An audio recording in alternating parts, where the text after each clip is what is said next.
So when you think about caring for the caregiver, you have to realize that cancer affects the patient and the caregiver not equally but very closely related.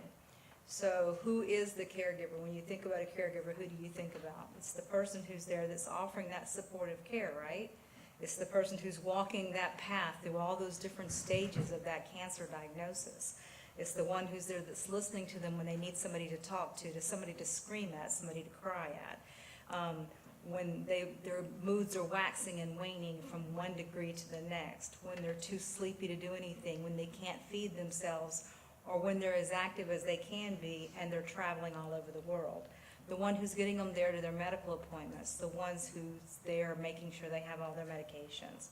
And even to some degree, it's the one who's there that's asking all the questions that they can't remember to ask when they're with their doctors. So as patients walk through that diagnosis, what happens when you come in and you find out you have cancer? Most of the time they go, why? Why did this happen to me? What did I do? This can't be true. And as you've heard many of the gentlemen speak this morning, this afternoon, evening, they said, it comes up incidentally. Your white counts go up. You went in because you had a urinary tract infection and you just kept getting sick and you didn't realize it. And whether it's, I work mostly with solid cancers, which is more of like tumors versus the liquid cancers, which is what we're talking about today. But when you get that diagnosis of cancer, what happens? He said the 21-year-old girl said what? This can't be true. It didn't happen. This is not right. Let me go get another opinion. So you go through that shock, you go through that denial, you don't think that something's not right, you go get your second opinions, and then when the reality comes back and they say, yes, it is cancer and you do have it, what happens then? We get mad. And I think about with CLL, as we know it happens a lot of times with our older individuals, in many cases, where are we at that in our point in our lives? We're ready to retire, we're ready to travel, spend time with our grandkids, and do things that we've worked all of our life to do, aren't we?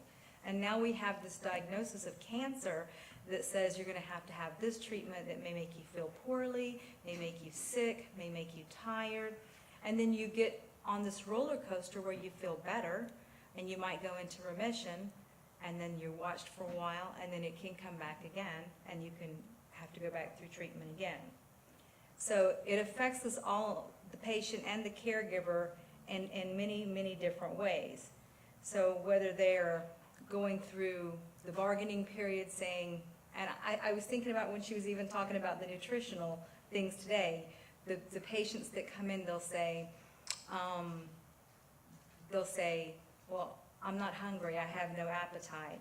And then you have the other family member or the caregiver over here who's saying, but I made you this and I made you this and I need you to eat this and I need you to eat that. And frequently I am saying, set alarms on your phone, choose these things to eat. Or they're bargaining, sometimes it's spiritually.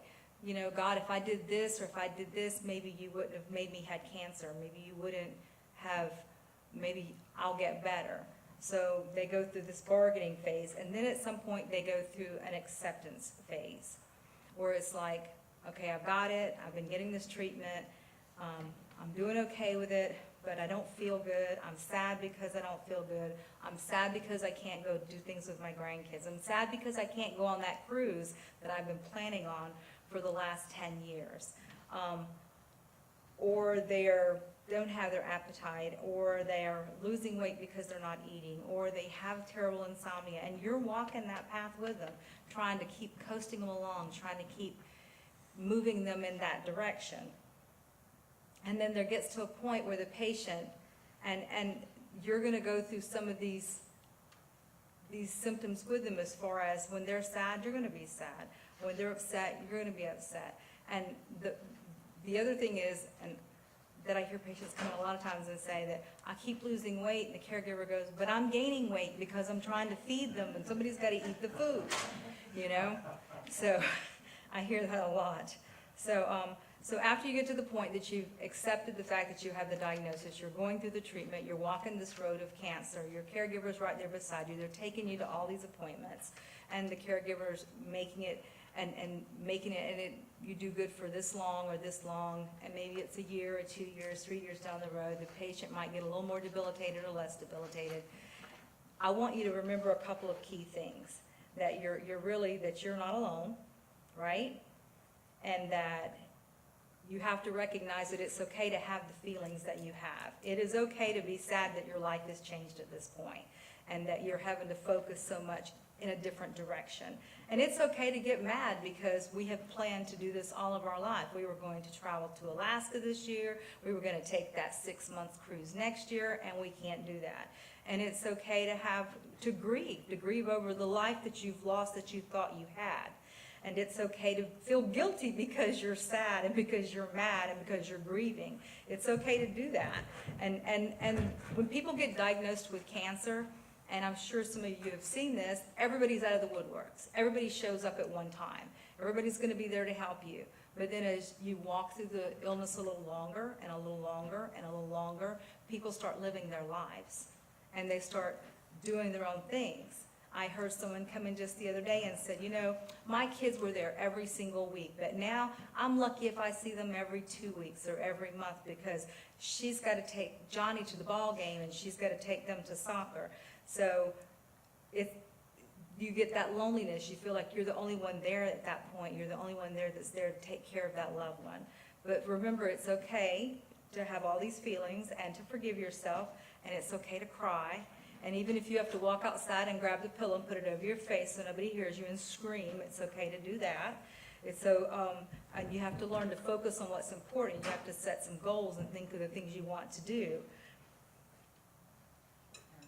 And you have to remember that people can't read your minds. So you have to ask for help.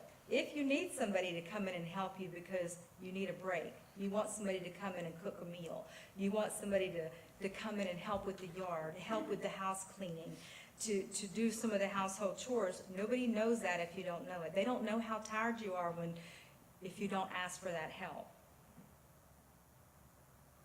And you have to learn that as you walk through this diagnosis of cancer that you have to make life about more than just cancer.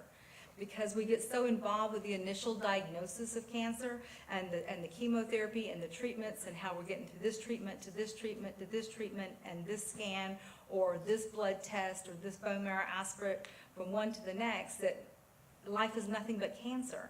So you have to make life about more than cancer. And as you start through this, maybe your spouse is the one who did all the house cleaning, or this one is the one who did all the yard work, and those roles change, and those routines change, and the responsibilities change.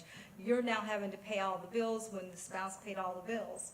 Or the child, even if it's the child that's involved. The coping strategies are going to have to change. You have to figure out a way that you can work this together. And most importantly, you have to make plans. You have to plan on what you're going to do today, what you want to do tomorrow, what do you want to have for dinner, what movie do you want to go see next week, where do you want to go 6 months from now, what trip do you want to go on to, and make those plans and set those goals, and you have to shoot for those goals. And as you get to that first goal, then you're going to go to the next goal, and you're going to move another goal out farther. So maybe it's to watch the grandchild graduate in June, or maybe it's to make it to Christmas to see the wedding. So you have to set these goals, you and your loved one, and you have to move toward those goals. And then you have to, at some point, and it's better earlier than later, you have to make choices. Sometimes they're easy choices, like what movie are we going to watch? And some choices are hard, like how are we going to pay for this treatment? Or what am I going to do when you're not here anymore? And what do you want, and how do you want things prepared? So when you are the caregiver, there is, and Seth's going to have a lot of information about different supports as well, but don't get into a rut, because we so often we focus so much on our loved one that we forget about ourselves. Make time for yourself, exercise, find time to do things with your friends, ask somebody to come in and sit with your loved one, eat healthy. Stay hydrated, get the sleep that you need, because when we don't do that, it's so much easier to go buy get that little Debbie Twinkie than it is to go get those fresh vegetables, okay? Because when we have that stress of trying to take care of our loved ones, so many times we forget about ourselves. And if anybody has if you are working and you work for a company that has 50 employees or more, you know you are eligible for family medical leave if you're going to be out for any extended periods. So make sure you exercise and utilize those options that you have. So being a caregiver is about not just taking care of the patient, but it's about taking care of yourself. Well, thank you.